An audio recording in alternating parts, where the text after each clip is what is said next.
Estamos em Aveiro. A beata dominicana conhecida como Santa Joana Princesa viveu e morreu neste edifício. À época, na segunda metade do século XV, era o Mosteiro de Jesus. Hoje é um maravilhoso museu, o Museu de Aveiro.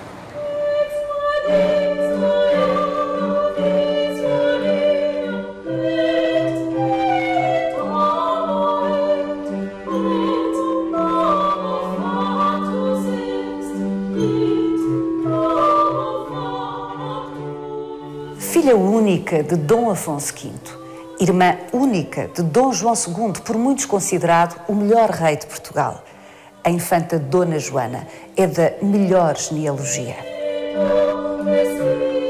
Para lá da alegada santidade e da perfeita progenitura da infanta Dona Joana, algumas das peças que lhe são dedicadas constituem tesouros da história da arte europeia.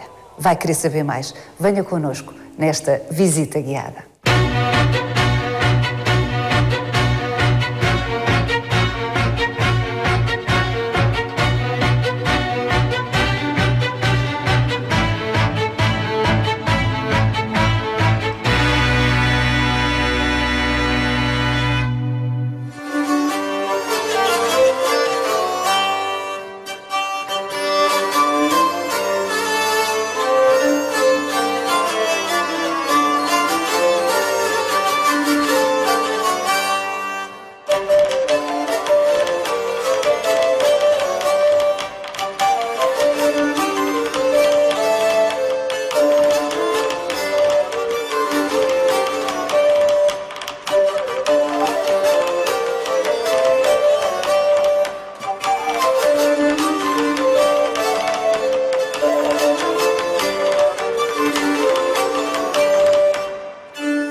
José António Cristo, será que podemos acreditar neste retrato? Ou seja, acha que é fidedigno que a infanta Santa Joana era mesmo assim?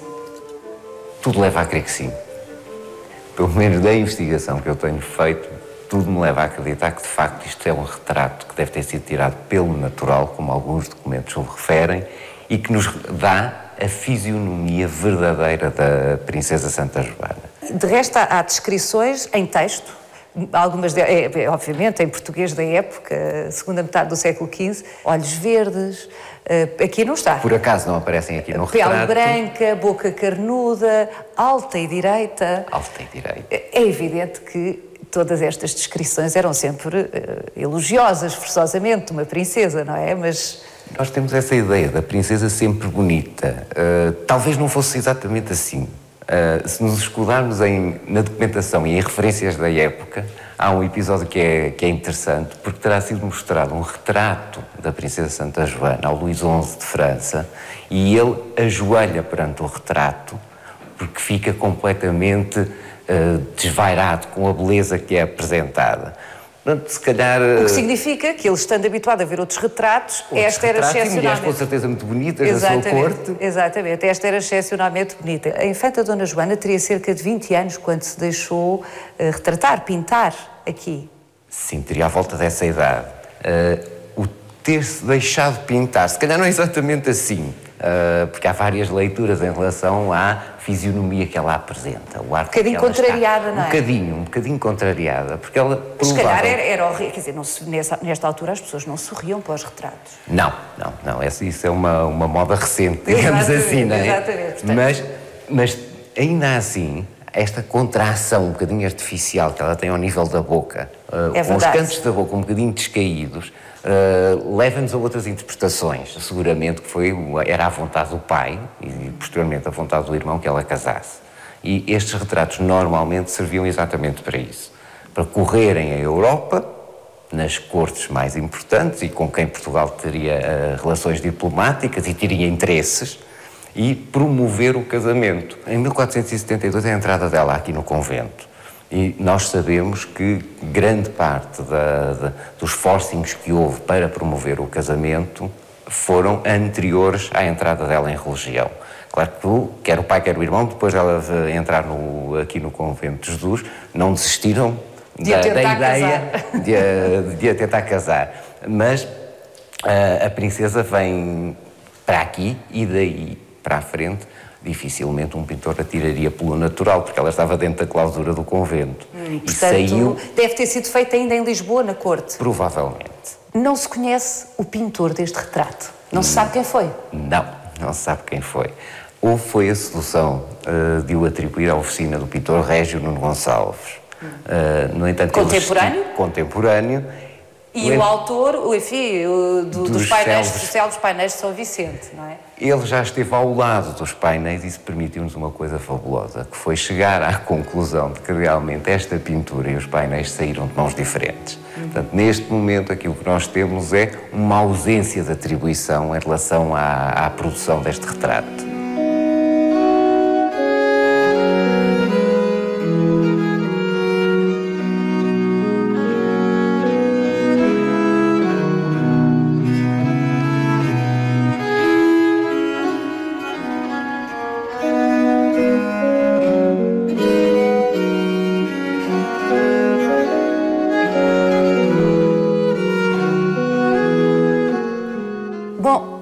José António Cristo, ainda há uma outra tese. Há a tese de que este retrato não foi produzido com a presença da princesa, ou na presença da princesa, simplesmente porque é muito posterior. Seria do século XVII. Há essa tese. Existe essa tese, mas eu não acredito muito.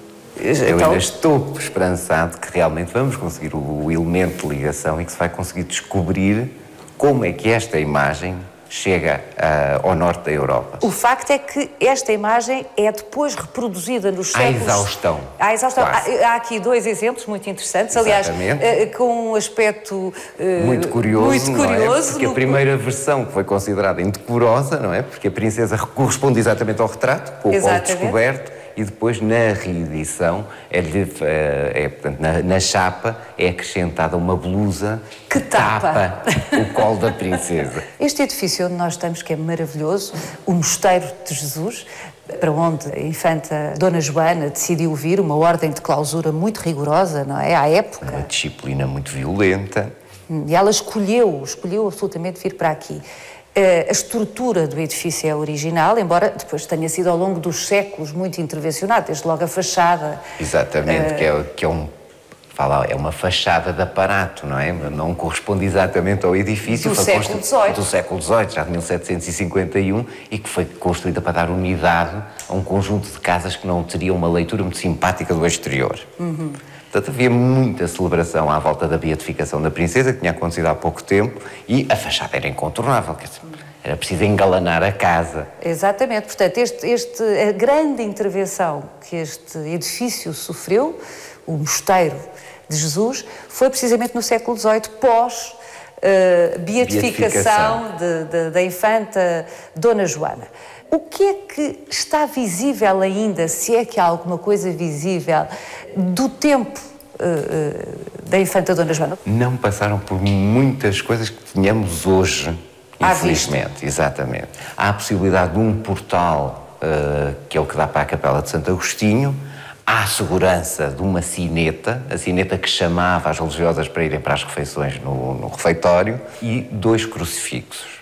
Um pequenino, que está na sala de lavor onde ela morreu e que seria o crucifixo que ela tinha na mão à hora da morte, e um outro já de tamanho natural que está no coro alto e que, segundo a tradição, terá sido perante essa imagem que ela fez votos religiosos. Alta e direita, segundo rezam as crónicas, infanta Dona Joana teve alguma valentia nessa opção, porque de facto enfrentou ou confrontou a vontade de seu pai, Dom Afonso V, e do seu poderoso irmão, Dom João II. Exatamente.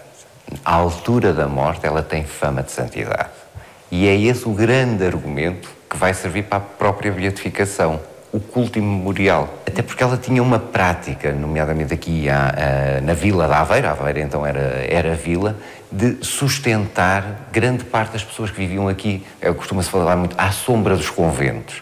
E, de facto, toda esta gente trabalhava, era sustentada pelos conventos e, quando passavam fome ou dificuldades, normalmente as religiosas acudiam.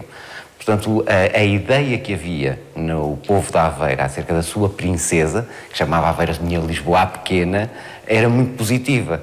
E, de facto, os documentos, mais uma vez, dizem-nos que a vila veste de luto quando a princesa morre, porque todos tinham sentido que tinham perdido a mãe. É uma devoção muito precoce e muito intensa. Muito intensa. Do povo desta região. E que se perpetua até hoje, não é? Exatamente, nos dias 12 de maio, que é o dia da ela morte. morre. Exatamente. Continua. Todos os anos se faz a missa solene, a procissão solene, as peças do... Aqui, no antigo Mosteiro de Jesus, exatamente. Hoje o Museu de Aveiro. As peças que eram utilizadas no final do século XVIII e no século XIX para fazer essas procissões continuam ainda hoje a sair. E saem à rua as peças. Saem à rua. Voltam à sua função original. É bom quando sabemos que as peças do museu são usadas. Têm vida.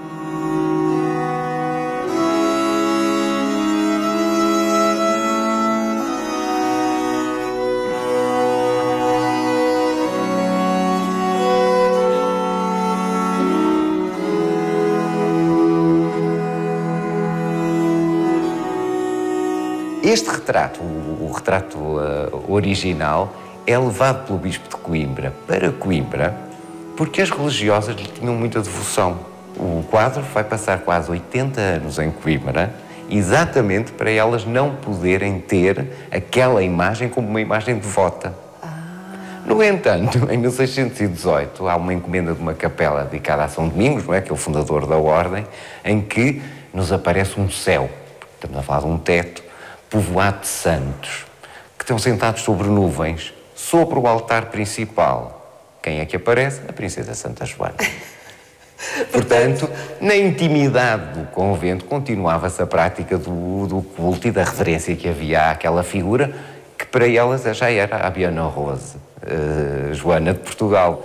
Visivelmente, os seus pares, as religiosas deste convento foram as primeiras promotoras da imagem ou do conhecimento que nós temos hoje.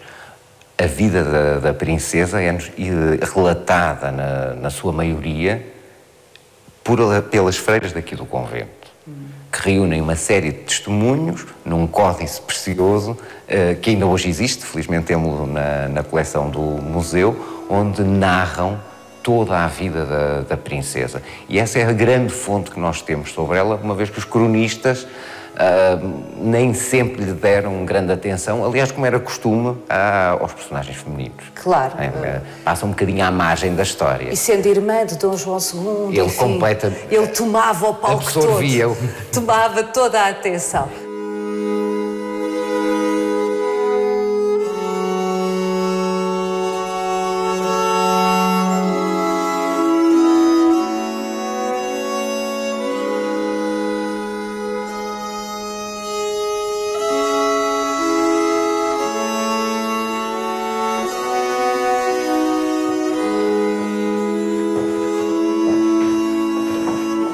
José António, isto é delirante. É uma caixinha extraordinária. É a Gruta do Alibaba. Aqui era a sala de lavor. A sala de lavor servia para que as religiosas fizessem os seus bordados.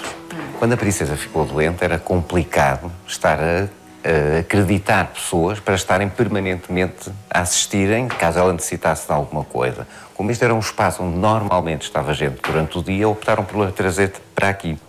Precisava de um copo de água, o que quer que seja, havia sempre alguém que podia acudir. Então colocaram aqui a cama dela. E veio para aqui um catre, onde ela terá morrido.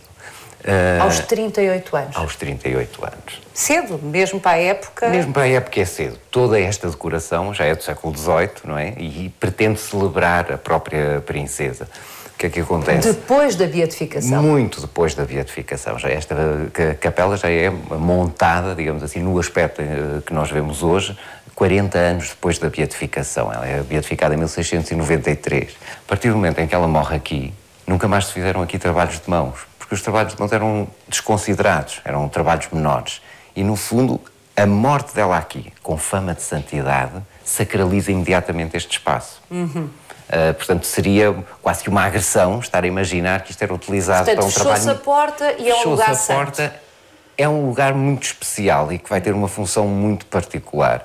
Porquê? Porque serviu para recolher aqui toda a documentação que depois vai informar os processos de beatificação. Não deixou, de alguma maneira, de lhe estar dedicada.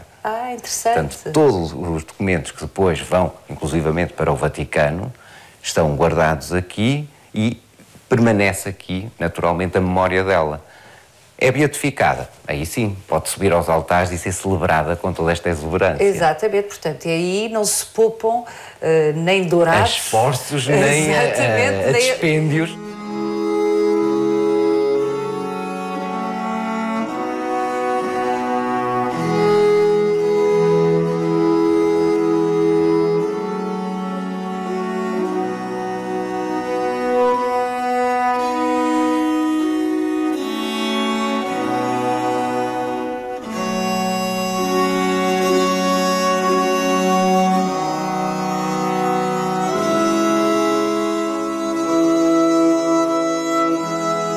O crucifixo que a acompanha no momento da morte é este que aqui está. É esse que está aí. Que é uma figura extraordinária. Desde logo, os cabelos são verdadeiros? Os cabelos são verdadeiros e eram da princesa. Porque o corpo do santo é relíquia. Isto, para se transformar numa capela relicário, tinha que ter aqui, uma relíquia, de preferência, uma parte do corpo do santo, porque são as relíquias de primeira grandeza. A que está aqui, de facto, é uma cabeleira feita com cabelo da princesa Santa Joana. Assim rezam as crónicas. Assim rezam as crónicas. A escultura é uma escultura gótica, portanto, com umas proporções muito mal conseguidas, digamos assim. É um tratamento de rosto que é fabuloso. José António Cristo, Dom João II, não obstante ser mais novo que a infanta Dona Joana, que é a sua irmã, sobreviveu-lhe, obviamente, e vive ainda durante algum tempo, depois dela ter morrido. Veio assistir à morte dela, veio acompanhá-la nestes últimos momentos? Atrevia-me a dizer que, para desgosto dele, não. Para desgosto dele? Eles eram muito ligados? Uma relação muito próxima com a irmã, apesar dela o contrariar. Em relação à história do casamento? Exatamente. Dos casamentos, e porque ele de facto queria que ela saísse daqui. Inclusivamente vem cá e rezam as crónicas que ele dá ao seu gênio mal sofrido. E o que era isto? Mau gênio de Dom João II ficou para a história. Que era famoso. Portanto, ele vai-se investigar com a irmã e grita com ela e ameaça de lhe rasgar o hábito se ela não sair do convento. Pronto, isto resultou em nada. Ele foi novamente para Lisboa e a princesa permaneceu aqui. Em relação à altura em que a princesa morre, as crónicas falam disso e dizem o quê? Ele está nos preparativos para o casamento do príncipe Dom Afonso, do único filho que ele teve, que casou com a filha dos reis católicos, com a Isabel, e entusiasmado com os festejos, não deu, se calhar, a devida atenção à notícia que recebeu da doença da irmã. O que acontece é que a irmã acaba por morrer sem ele a ver. E ele vai ter um profundo desgosto com isso. Os cronistas não são tão simpáticos, o Garcia de Rezende, que diz que a morte da princesa estragou o lustro do noivado do príncipe Dom Afonso. Não dava jeito que fosse naquela altura. Se a iniciativa da infanta Dona Joana ingressar num convento, a primeira iniciativa foi do seu pai, até ela casar, presumo que era a ideia dele, não é? Como é que depois ela toma esta decisão radical de uma ordem de clausura, longe de Lisboa, Aveiro? A estada em Odivelas foi, da parte da princesa, um paliativo. Ela já tinha noção de que não era ali que iria ficar, porque toda a prática que ela tem no Paço, e que é descrita num memorial que foi produzido aqui no convento, contraria completamente aquilo que o Rui de Pina diz na crónica. Que o Dom Afonso V teria mandado para o convento. Há esta vontade manifesta dela de entrar numa ordem religiosa e, por maioria de razão, o convento das nobres era o convento de Odivelas. Mais ainda, ele assim estava próximo do pai e do irmão. Portanto, só traria vantagens se ela ficasse em Odivelas. Ela depois é que vai dizer que não quer ficar em Odivelas, entretanto negocia com o pai uma eventual vinda para Coimbra, para o Mosteiro de Santa Clara, porque já tinha estado lá a Rainha Santa, portanto havia ali todo um conjunto que era funcional. A caminho, em Montemor, ela dá-lhe a notícia: não vou para Coimbra, ou não quero ir para Coimbra, mas sim para Aveiro. Mas porquê Aveiro? Que causa a maior estranheza ao pai. Como é que ela sabia que existia este conventinho que estava na Gênese? Portanto, era uma casa muito humilde. Porque a ama dela, que assiste ao nascimento dela, a Dona Beatriz de Menezes, entretanto entra aqui como religiosa. Que era o costume, não é? As senhoras ficavam viúvas, saíam da corte e normalmente entravam em casas religiosas. E a princesa nunca deixou de se corresponder com ela. Portanto, ela sabia das virtudes. Era a figura materna, sobretudo porque a mãe morreu muito cedo, não é? Portanto, ela sabia da existência desta casa e reconhecia-lhe uma prática que lhe era muito querida. Mas há aqui duas representações com meninas negras. Exatamente. Que meninas eram estas? A princesa tinha, pelo menos que se saiba, 3 escravas que lhe foram oferecidas. Agora, a relação que ela tem com estas negras, porque inclusivamente na crónica fala-se das negrinhas, as meninas. Portanto, há sempre aqui uma questão muito afetiva em relação às escravas. Isto para descomprometer um bocado aquela coisa que nos é mais familiar da escravatura no século XVII e no século XVIII e do drama que era. A crueldade, o abuso... Tudo isso, aqui de facto, não era isso que existia aqui, porque a ternura com que ela trata, ou a documentação, pelo menos é o que nos revela, a ternura com que elas são tratadas é excepcional. É quase maternal, não é? Até porque elas são pequeninas, de facto, exatamente, são as crianças, meninas. Não é? E a princesa... há um dado documental que sustenta essa ideia. É que ela dá-lhes carta de alforria no seu testamento. Exatamente. Ela tem essa preocupação e, no fundo, isto é uma questão que se vai perpetuar. Porque depois, muito mais tarde, com o Dom Pedro II, quando no convento de Santa Joana, em Lisboa, vai ser criada uma Irmandade dos Homens Pretos de Santa Joana. E como eu gosto de dizer, nada é ao acaso. As 3 coroas. É uma história poderosa. É a história que tem a ver com 3 propostas de casamento que deixaram mais memória. Ou pelo menos são aquelas que são referidas aqui no memorial da princesa. Mas na história oficial há pelo menos 2 tentativas de a casar.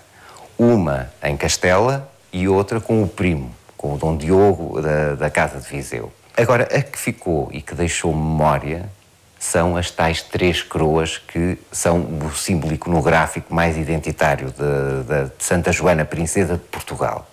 Que são as tais 3 propostas de casamento com cabeças coroadas que são referidas no memorial e que é produzido aqui, não é? São esses casamentos com o Delfim de França. O segundo casamento é-lhe proposto com o Maximiliano, que viria a ser imperador do Sacro Império Romano-Germânico. Este também primo dela. Portanto, tudo isto circulava em esferas muito próximas. E o último casamento era um casamento, digamos que extraordinário, com o Ricardo III de Inglaterra. Extraordinário. O último rei da Casa de York. Mas as propostas de casamento são as que são narradas... no memorial, ou seja, produzido na aqui nesta casa. Aqui no convento, porque, como dizia, a história oficial só faz menção a 2 propostas de casamento. Exatamente. E não era com essas personagens, não é? Exatamente. Portanto, talvez aqui as irmãs tenham empolado um bocadinho, ou não? É natural. É natural. Ainda para mais porque tudo isto se transforma em milagre. E qual é o milagre? E qual é o milagre? Todos eles morriam antes de poder casar com ela. Esse é o grande milagre e por isso é que se cristalizou esta memória das 3 coroas. Normalmente ela aparece com 3 coroas, 2 abertas, 2 coroas reais, a Casa Real francesa e a inglesa, e uma imperial fechada, o Sacro Império. Ou seja, o milagre seria... Deus estava por ela. Não era esse o destino que ela queria. E ele tratava do assunto, tratando de os matar antes deles concretizarem o casamento. Que outros milagres é que lhes estão atribuídos? Ou associados? Imensos, imensos. O cinto da princesa, muitas pessoas vinham pedi-lo aqui à portaria do convento e ele era entregue na grade, em 2 tipos de situações. Mulheres que não conseguiam engravidar, e há notícia de imensos fidalgos que pedem o cinto, porque para eles era por várias razão crucial que houvesse descendência, ou mulheres que estivessem em dificuldades de parto. Portanto, e isso é não uma há coisa... situação a que a Santa Joana Princesa não acudisse.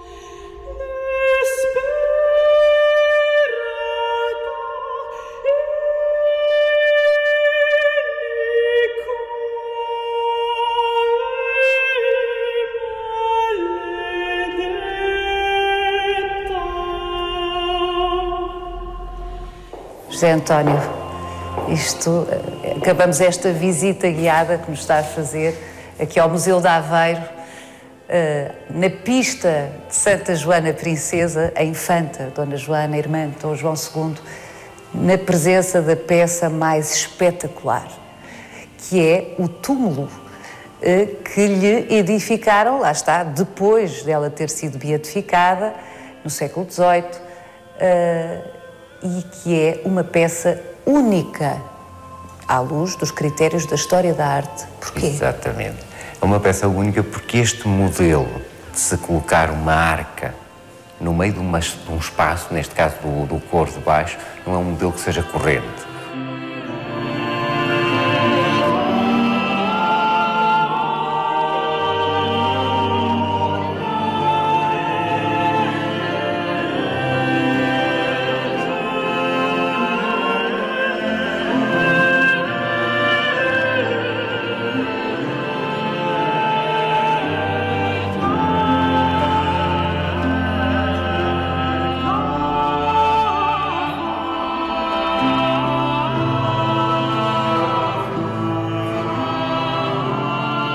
O que é normal é que os túmulos estejam associados à arquitetura, ou com um arcossóleo, ou mesmo encostados, e aqui não.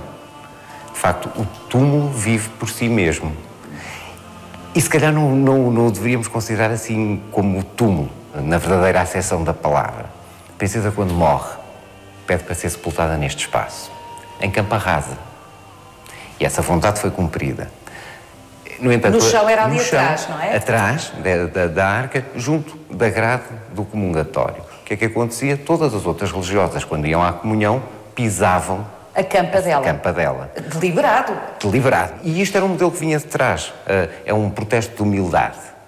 Mas para quem fica, não é confortável. O que é que elas fazem? Erguem um primeiro túmulo de madeira, com um gradeamento, mas já a 2 palmos. Nós temos essa descrição. Pouco tempo depois, em 1602, o próprio Filipe II, de Habsburgo, a pedido das religiosas, vai patrocinar um segundo túmulo, já com outro elan, mas também em madeira. Os Braganças, após a beatificação, e foram eles que a conseguiram promover, não é? Porque também já tinha havido tentativas da parte dos Áustrias, o Dom Pedro II vai encomendar ao arquiteto régio João Antunes esta peça ele faz-lhe a encomenda de uma arca para receber, e por isso é que eu dizia assim, túmulo, isto é um relicário. É um barroco muito específico, muito contido, não é? Aqui a exuberância que nós lhe podemos reconhecer vai exatamente nesse sentido, da contenção. Como é que o João Antunes se conseguiu segurar nos modelos da época e gizar uma coisa como esta? O primeiro condicionante que ele vai ter é o próprio espaço, porque era impensável tirar as relíquias daqui.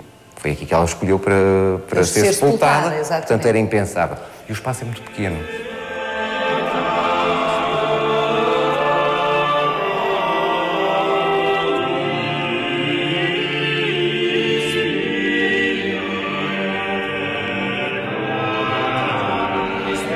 Ele teve que criar, ou engendrar aqui, um modelo que lhe permitisse transformar esta peça, que é de pedra, portanto, que é um volume opaco, que é denso, que é pesado, numa peça que aparentemente é extremamente leve. Isto é como se fosse um guarda-joias. Exatamente. Nós, quando olhamos, dá-nos a sensação de que são estes 4 anjos que estão a suportar a arca, e a arca nem sequer lhes toca, porque todo o peso da arca está assente aqui nesta fênix renascida.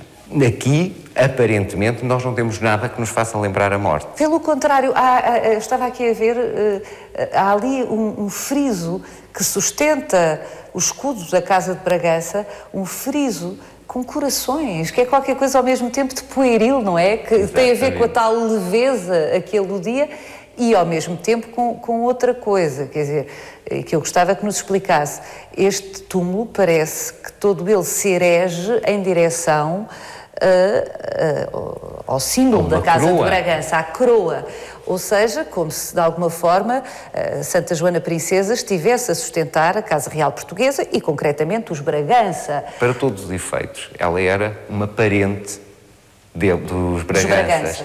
Portanto, ao promoverem a figura da princesa, estão a promover-se também a si e a sacralizar a sua linhagem. É essa narrativa que é promovida pelas sucessivas dinastias, desde Exatamente, logo, porque não é? quer os Áustrias, quer os Braganças vão utilizar exatamente a mesma estratégia em relação à princesa. O processo de beatificação inicia-se na monarquia dual. Não foi consequente. E depois há de ser rematado já na quarta dinastia. Todos os dias, as pessoas que vinham ou às missas ou elas mesmas, dentro do convento, tinham acesso visual à história da vida da princesa. Portanto, aquilo é uma memória que está... Se quiser, na linguagem corrente, hoje seria uma estratégia de marketing que atravessou séculos. Que chegou ao nosso tempo.